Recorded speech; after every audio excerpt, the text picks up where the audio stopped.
नमस्कार, कैसे हैं आप लोग। मैं Shivakant sir scholar with Shivakant के यूट्यूब के प्लेटफॉर्म पर आप सभी का हार्दिक स्वागत करता हूं।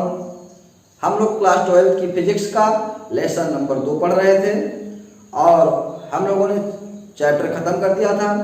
आज से हम लोग प्रश्नों की श्रृंखला की शुरुआत करेंगे। तो आइए आज हम उन प्रश्नों को देखते हैं जो यूपी बोर्ड तथा अन्य प्रतियोगी परीक्षाओं के लिए बहुत ही महत्वपूर्ण है।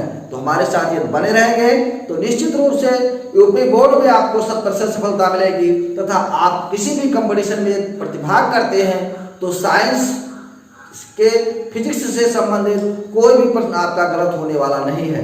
ठीक है, और आपको ये क्लास अच्छी लगे तो इसे लाइक कर दें, अपने दोस्तों के साथ शेयर करें जिससे कि अधिक से अधिक बच्चे जुड़ सकें। और यदि आप इस चैनल पर नए हैं तो चैनल को सब्सक्राइब कर लें जिससे कि हमारे लेटेस्ट क्लास की नोटिफिकेशन आपको जल्द से जल्द मिल सके और आप बहुत जल्द ही हमारे क्लास के साथ जुड़ सकें। चलिए तो आज हम लोग पहला प्रश्न देखेंगे। एक क्वेश्चन नंबर आप लोगों के बोर्ड पर डिस्प्ले है। मैं बोर्ड से हट जा रहा हूं, आप लोग प्रश्नों को देखिए और उसका जवाब देने की कोशिश कीजिए। आपको 20 सेकंड का समय दिया जाएगा, उसके बाद मैं उन प्रश्नों की व्याख्या करूंगा। ठीक है, पहला क्वेश्चन है, किसी बंद पृष्ठ में प्रवेश करने वाला तथा इससे बाहर निकलने वाला फ्लक्स φ1 व φ2 है तो पृष्ठ के भीतर नेट आवेश। ध्यान देंगे, पहला ऑप्शन है φ1 + φ2 अपॉन एप्सिलॉन नॉट, दूसरा ऑप्शन है φ1 - φ2 अपॉन एप्सिलॉन नॉट, तीसरा ऑप्शन है φ2 - φ1 इनटू एप्सिलॉन नॉट और डी ऑप्शन है, चौथा ऑप्शन है φ1 + φ2 इनटू एप्सिलॉन नॉट। ध्यान देंगे तो बेटा पृष्ठ के भीतर प्रवेश करने वाला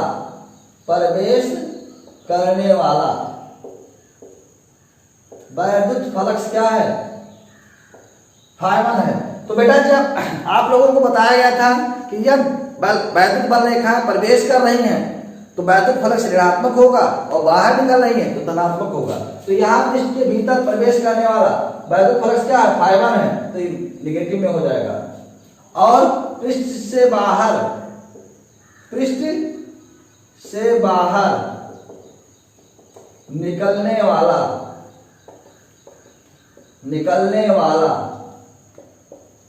वैद्युत फ्लक्स अब बेटा पृष्ठ से जब बाहर निकलेगा तो यह जाएगा +φ2। ठीक है, तो परिणामी वैद्युत फ्लक्स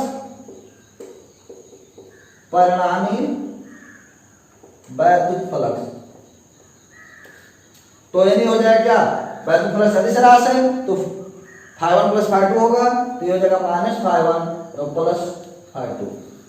अब बेटा अगर वैद्युत फ्लक्स यहाँ φ है तो φ बराबर अगर गॉस का प्रमेय अप्लाई कर देंगे तो क्या हो जाएगा? Q अपॉन एप्सिलॉन नॉट, ये हो जाएगा φ2 - φ1, तो Q = हो जाएगा φ2 - φ1 इनटू एप्सिलॉन नॉट। यही आपका क्या हो गया? आंसर हो गया। ठीक है, तो अब देख लेते हैं कौन सा ऑप्शन सही है। तो ऑप्शन नंबर आपका सही है सी। ऑप्शन नंबर कौन सा सही है? ऑप्शन नंबर सही है सी। ठीक, तो अब हम लोग देखेंगे दूसरा प्रश्न आप लोगों के बोर्ड पर डिस्प्ले है। आप लोग इसका जवाब देने की कोशिश कीजिए। ठीक है, मैं क्वेश्चन पढ़ रहा हूं, आपको समय दिया जाएगा, आप लोग जवाब देने की कोशिश कीजिएगा। दूसरा नंबर प्रश्न है, किसी बंद पृष्ठ के अंदर व बाहर जाने वाला वैद्युत फ्लक्स 8 × 10³ तथा 4 × 10³ मात्रक है। बंद पृष्ठ के अंदर आवेश। तो पहला ऑप्शन है -4 × 10³ अपॉन एप्सिलॉन नॉट कूलम, दूसरा ऑप्शन है -4 × 10³ epsilon not coulomb, C option है -4 × 10³ कूलम और डी ऑप्शन है +4 × 10³ कूलम। ठीक है, तो ध्यान देंगे कि पृष्ठ के अंदर प्रवेश करने वाला वैद्युत फ्लक्स तो φ1 बराबर हो जाएगा क्या? 8 × 10³ और चूंकि ये अंदर प्रवेश कर रहा है तो माइनस हो जाएगा और φ2 बराबर हो जाएगा क्या? ये बाहर निकल रहा है तो बाहर निकल रहा है तो 4 × 10³ अब चाहे तो अभी पिछले वाले फार्मूले पर अप्लाई कर दें और चाहें तो हम निकालें नेट वैद्युत फ्लक्स। नेट वैद्युत फ्लक्स, नेट वैद्युत फ्लक्स यानी कि ∅1 प्लस ∅2, तो ये हो जाएगा -8 × 10⁻³ और +4 × 10⁻³। तो आ जाएंगे, ये टोटल वैद्युत फ्लक्स हो जाएगा। और टोटल वैद्युत फ्लक्स अगर हो गया तो इसमें लगा देंगे Q/ε0, जहाँ Q क्या है, पृष्ठ के भीतर आवेश है। तो यानी कि यहाँ घात बराबर है, तो यानी कि -8 और +4 और × 10⁻³ तो आ जाएगा Q = आ जाएगा, ये बचेगा -4 × 10⁻³ और इंटू क्या, ε0। यही आपका क्या हो गया, आंसर हो गया। तो आपका ऑप्शन नंबर कौन सा सही है, ऑप्शन नंबर बी सही है, कंफर्म। तो अब हम लोग देखते हैं प्रश्न नंबर 3। प्रश्न नंबर 3 आपके बोर्ड पर डिस्प्ले है, आइए देखते हैं, उसका जवाब देने की कोशिश कीजिएगा। तो तीसरा प्रश्न है कि यदि एक बंद पृष्ठ से गुजरने वाला नेट वैद्युत फ्लक्स 0 है, तब ऑप्शन नंबर ए पृष्ठ के भीतर कोई आवेश नहीं है, ऑप्शन नंबर बी पृष्ठ के भीतर नेट आवेश 0 है, ऑप्शन नंबर सी पृष्ठ पर वैद्युत क्षेत्र सर्वत्र 0 है, ऑप्शन नंबर डी पृष्ठ में प्रवेश करने वाली वैद्युत बल रेखाओं की संख्या पृष्ठ से बाहर निकलने वाली वैद्युत बल रेखाओं की संख्या के बराबर है। तो आप बताइए कि कौन सा प्रश्न सही है। तो भाई कह रहा है नेट वैद्युत फ्लक्स 0 है, तो नेट वैद्युत फ्लक्स, अब नेट वैद्युत फ्लक्स 0 होने का मतलब जो ऑप्शन नंबर आपका 1 है, क्या पृष्ठ के भीतर कोई आवेश नहीं है, ऐसा नहीं है। पृष्ठ के भीतर अगर नेट वैद्युत आवेश अगर 0 है तो हो सकता है आवेश हो, लेकिन नेट वैद्युत फ्लक्स क्या आ जाए, 0 आ जाए। इसका कारण यह है कि जितना पृष्ठ से में प्रवेश कर रही है वैद्युत बल रेखाएं, उतने ही वैद्युत बल रेखाएं पृष्ठ से क्या हो रही हैं, बाहर निकल रही हैं। जितना वैद्युत बल रेखाएं क्या कर रही हैं, प्रवेश कर रही हैं। जैसे मान लीजिए आपका ∅1 जो है वो ∅ प्रवेश कर गया, तो ∅ अगर प्रवेश कर गया तो ये हो जाएगा माइनस। अब मान लीजिए बाहर निकल रहा है ∅, जितना प्रवेश करा उतना निकल भी रहा है, तो ये +∅ हो जाएगा। अब नेट वैद्युत फ्लक्स, तो नेट वैद्युत फ्लक्स हो जाएगा ∅1 + ∅2, तो ∅1 + ∅2 को मान निकालें तो -∅ और +∅, तो ये हो जाएगा मिलकर के क्या, 0, कंफर्म। तो इस प्रकार से यदि नेट वैद्युत फ्लक्स 0 है, इसका मतलब ये हुआ कि जितनी वैद्युत बल रेखाएं पृष्ठ में प्रवेश कर रही हैं, उतनी ही वैद्युत बल रेखाएं पृष्ठ से बाहर निकल रही है। तो आपका ऑप्शन नंबर जो सही हो जाएगा वो तीसरा का क्या हो जाएगा, डी सही हो जाएगा। ठीक है, आइए हम लोग प्रश्न नंबर 4 देखते हैं। बोर्ड पर प्रश्न नंबर 4 डिस्प्ले है, आप लोग उसका जवाब देने की कोशिश कीजिए। ठीक है, और आप लोग अपनी स्कोरिंग भी करते रहें कि कितना प्रश्न आपको आता है। वीडियो रोक लीजिए और उसका जवाब दीजिए, उसके बाद में अपनी स्कोरिंग कीजिए कि आपको 10 में से कितना नंबर आपको आता है। क्योंकि आज 10 प्रश्नों की श्रृंखला रहेगी और 10 प्रश्नों की श्रृंखला मैं नेक्स्ट क्लास में लाऊंगा, क्योंकि आपकी क्लास लंबी हो जाती है, आप 2-3 मिनट देख करके और उसके बाद क्लास छोड़ देते हैं। और एक क्लास को तैयार करने के लिए कितनी मेहनत करनी पड़ती है, कितना समय लगता है, इस समय जानते हैं नेट भी स्लो चल रहा है। कोई क्लास अगर अपलोड करना शुरू कर तो 5-5, 6-6 घंटे एक क्लास अपलोड करने में लग जाते हैं। ठीक है, आप लोगों को जो क्लास मिल जाती है बस उसको 2 मिनट देख करके छोड़ देते हैं। इसके पीछे कितना मेहनत करना पड़ रहा है, कितना समय बर्बाद करना पड़ रहा है, तब जाकर के ये क्लास आपको मिल पा रही है। तो इस वजह से आप लोग इस क्लास को पूरा देखें और अपने दोस्तों के साथ इस क्लास को शेयर करें। जितने ज्यादा लोग देखेंगे उतने जल्दी क्लास आप लोगों को मिलती रहेगी। ठीक है, तो देखते हैं प्रश्न नंबर 4। तो बेटा प्रश्न नंबर 4 क्या है, कराइयल भुजा के घन के केंद्र बिंदु पर एक आवेश +q रखा है, यानी एक घन है और घन की भुजा क्या है, L है, और उसके केंद्र बिंदु पर एक आवेश +q रखा गया है। घन के एक तल से, ध्यान देंगे, घन के एक तल से निर्गत वैद्युत फ्लक्स, पहला ऑप्शन है Q/ε0, दूसरा ऑप्शन है Q/6ε0 और तीसरा ऑप्शन है 6qL² और चौथा ऑप्शन है Q/6L²ε0। ध्यान देंगे, तो जैसे मान लीजिए घन है तो घन में कुल 6 तल होते हैं।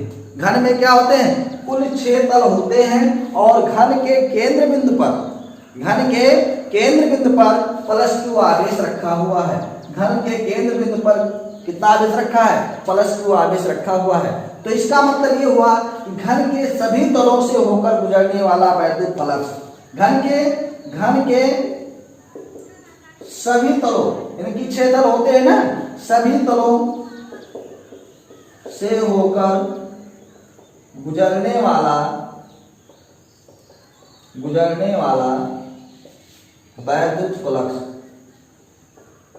ये हो जाए क्या? Q/ε0। ठीक है। तो अब सभी तल की बात हो, अब एक तल की जब बात करेंगे, एक तल बात करेंगे तो सभी तल से Q क्या निकल रहा था? ε0। तो एक तल की जब बात करेंगे तो 6 से क्या कर दिया जाएगा? डिवाइड कर दिया जाएगा Q/6ε0। ठीक है, समझ रहे हैं? इस पर क्वेश्चन काफी है आप लोगों की किताब में, आप लोग लगाने की कोशिश कीजिएगा। तो यानी आपका आंसर जो हो जाएगा, आंसर हो जाएगा 4 का क्या? बी। चलिए अब हम लोग 5वां क्वेश्चन देखते हैं। 5वां क्वेश्चन आप लोगों के बोर्ड पर डिस्प्ले है, आप लोग इसका जवाब देने की कोशिश कीजिएगा। एक बार सोच लीजिएगा, इस क्वेश्चन को ध्यान से समझ लीजिएगा, तब इसका जवाब दीजिएगा। ठीक है। तो 5वां क्वेश्चन है, आवेश Q एक घन के कोने पर रखा है। वहां बेटा घन के केंद्र पर रखा था इसके पिछले वाले में, और यहाँ क्या है? एक घन के कोने पर रखा है। घन के सभी तलों से गुजरने वाला वैद्युत फ्लक्स होगा। देखिए Q आवेश माने +2 आवेश जो रखा हुआ है वो घन के कोने पर रखा हुआ है। घन के कहां पर? कोने पर। और घन के सभी तलों से गुजरने वाला वैद्युत फ्लक्स पूछा जा रहा है। तो बेटा घन में कुल 8 कोने होते हैं। घन में कुल 8 कोने होते हैं। तो ये पहले अगर होता सभी कोनों से, सभी तलों से होकर गुजरने Q/ε0 होगा। अब 8 कोने हैं तो क्या हो जाएगा? Q/8ε0। बहुत ही इंपॉर्टेंट प्रश्न है। ठीक है, कंपटीशन की दृष्टिकोण से। तो आपका ऑप्शन सही हो जाएगा, ऑप्शन नंबर सी, यानी 5वां का सी सही है। Q/8ε0, यानी कि यदि Q आवेश घन के कोने पर रखा हो तो घन के सभी तलों से होकर गुजरने वाला वैद्युत फ्लक्स Q/8ε0। अगर यही चीज केंद्र पर रखा होगा तो यानी कि सभी तलों से होकर गुजरने वाला वैद्युत फ्लक्स तो Q/6ε0। कंफर्म? चलिए भाई अब हम लोग 6वां प्रश्न देखते हैं। 6वां प्रश्न आप लोगों के बोर्ड पर डिस्प्ले है। चलिए, कह रहा है एक बंद पृष्ठ के भीतर N वैद्युत द्विध्रुव स्थित है। एक बंद पृष्ठ है और उसके भीतर N वैद्युत द्विध्रुव स्थित है। बंद पृष्ठ से निर्गत कुल वैद्युत फ्लक्स कितना होगा? तो ध्यान देंगे, जैसे कोई बंद पृष्ठ है और बंद पृष्ठ में वैद्युत द्विध्रुव रखा हुआ है, तो वैद्युत द्विध्रुव जान ले -Q और +Q आवेश एक दूसरे से अल्प दूरी पर, यानी काफी कम दूरी पर स्थित होते हैं। ठीक है, समझ रहे हैं? तो अब ये अगर बंद पृष्ठ के भीतर है तो भाई इसके कारण जो वैद्युत बल रेखाओं की जो दिशा होगी इसी की ओर होगी और इससे बाहर की ओर होगी। तो जितना प्रवेश करेगा उतना ही क्या हो जाएगा? निकल जाएगा। जितना प्रवेश करेगा उतना ही निकल जाएगा। तो एक वैद्युत द्विध्रुव के कारण जो नेट वैद्युत फ्लक्स हो जाएगा वो कितना हो जाएगा? नेट वैद्युत फ्लक्स जो हो जाएगा वो 0 हो जाएगा। एक के कारण एक वैद्युत द्विध्रुव के कारण नेट वैद्युत फ्लक्स कितना हो जाएगा? 0 हो जाएगा। अब भाई एक वैद्युत द्विध्रुव के कारण 0 हो गया। अब चाहे जितने वैद्युत द्विध्रुव रखे जाएं सबके कारण वैद्युत फ्लक्स क्या हो जाएगा? 0 हो जाएगा। ठीक है, तो इस प्रकार से आपका ऑप्शन सही है, ऑप्शन नंबर क्या? डी। तो 6वां का ऑप्शन नंबर सही है, 6वां का डी। कन्फर्म? तो अब हम लोग 7वां प्रश्न देखेंगे। 7वां प्रश्न आप लोगों के बोर्ड पर डिस्प्ले है, धैर्य के साथ इसका जवाब देने की कोशिश कीजिएगा। ठीक है, तो 7वां क्वेश्चन है एक आवेशित गोलीय चालक में वैद्युत क्षेत्र। ऑप्शन नंबर ये है, गोले के भीतर 0 होता है तथा गोले के बाहर भी 0 होता है। तो गोले के भीतर अगर आवेशित गोलीय चालक है तो भीतर तो शून्य होगा लेकिन बाहर शून्य नहीं होगा, तो ऑप्शन नंबर ए आपका गलत हो जाएगा। गोले के भीतर शून्य होता है तथा गोले के बाहर दूरी बढ़ने पर कम होता जाता है। ये भी ऑप्शन देखेंगे कुछ हद तक सही है लेकिन परफेक्ट नहीं है, ठीक है। गोले के भीतर शून्य होता है तथा गोले के बाहर दूरी के वर्ग के साथ कम हो जाता है। और ऑप्शन नंबर डी है गोले के भीतर अधिकतम होता है तथा गोले के बाहर शून्य होता है। तो ऑप्शन नंबर डी तो पूरी तरीके से गलत हो गया, क्योंकि गोले के भीतर अधिकतम नहीं होता है, गोले के भीतर शून्य होता है, ठीक है। तो यानी ऑप्शन नंबर आपका सही हो जाएगा क्या, सी, क्योंकि गोले के भीतर शून्य होता है और तथा गोले के बाहर दूरी के वर्ग के साथ कम होता जाता है। भीतर तो ई बराबर 0 आ जाएगा और बाहर जो आएगा ई पर कोसम 1/r²। इसके पिछले वाले लेक्चर में जाइएगा तो देखिएगा ये फार्मूला टाइप करवाया गया है, ठीक है। तो यानी इसका मतलब ये हुआ कि बाहर दूरी के वर्ग के साथ जिस प्रकार से दूरी बढ़ेगी उसके वर्ग के साथ जो वैद्युत क्षेत्र की तीव्रता होगी वो घटती जाएगी। और भीतर क्या होगी, भीतर शून्य होगी, भीतर शून्य होगी और बाहर इस कंडीशन को फॉलो करेगा। तो आपका ऑप्शन नंबर सही है, 7वां का क्या, सी। तो अब हम लोग देखेंगे प्रश्न नंबर 8। प्रश्न नंबर 8 आप लोगों के बोर्ड पर डिस्प्ले है, आप लोग इसको देखिए, जवाब देने की कोशिश कीजिए। तो प्रश्न नंबर 8 कह रहा है एक विद्युत रोधी स्टैंड पर रखे 10 सेंटीमीटर त्रिज्या के चालक खोखले गोले की सतह पर वैद्युत क्षेत्र की तीव्रता 10 न्यूटन प्रति कूलम है।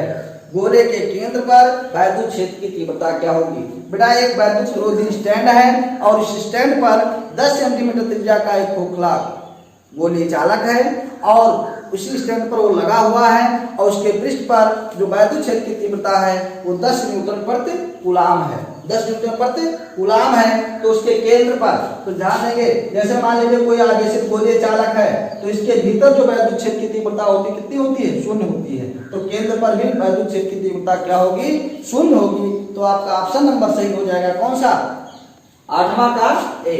आपका ऑप्शन सही हो जाएगा 8वां का क्या, ए। तो अब आप लोगों के सामने प्रश्न नंबर 9 प्रदर्शित है, आप लोग इसका जवाब देने की कोशिश कीजिएगा। तो प्रश्न नंबर 9 क्या है कि आवेश का एक खोखला गोला वैद्युत क्षेत्र उत्पन्न नहीं करता है। पहला ऑप्शन है किसी आंतरिक बिंदु पर, दूसरा ऑप्शन है किसी बाहरी बिंदु पर, तीसरा ऑप्शन है 2 मीटर से अधिक दूरी पर और चौथा ऑप्शन है 10 मीटर से अधिक दूरी पर। तो बेटा आवेश का जो खोखला गोला होता है गोले के भीतर कोई वैद्युत क्षेत्र नहीं उत्पन्न करता, ठीक है। तो इसका मतलब ये हो जाएगा आंतरिक बिंदु पर कोई वैद्युत क्षेत्र उत्पन्न नहीं करेगा। यानी आवेश का खोखला गोला, आवेश का क्या, खोखला गोला आंतरिक बिंदु पर कोई वैद्युत क्षेत्र उत्पन्न नहीं करता है। तो आपका ऑप्शन सही हो जाएगा 9 का ए। तो अब हम लोग देखेंगे प्रश्न नंबर 10। प्रश्न नंबर 10 आपके बोर्ड पर डिस्प्ले है, उसे बताने की कोशिश करें, ठीक है। तो 10वां प्रश्न है जब साबुन का एक बुलबुला आवेशित किया जाता है तब पहला ऑप्शन है यह सिकुड़ता है, दूसरा ऑप्शन है यह फैलता है, तीसरा ऑप्शन इसके आकार में किसी प्रकार का परिवर्तन नहीं होता है और चौथा ऑप्शन है डाटा अपूर्ण है। ध्यान देंगे, तो जब साबुन के बुलबुले को आवेशित किया जाएगा तो ये क्या होगा, ये फैलेगा, आवेश ग्रहण करेगा तो इसके आकार में क्या हो जाएगी, वृद्धि हो जाएगी। तो इस प्रकार से इसका ऑप्शन सही है 10वां का, कौन सा, डी, ठीक है।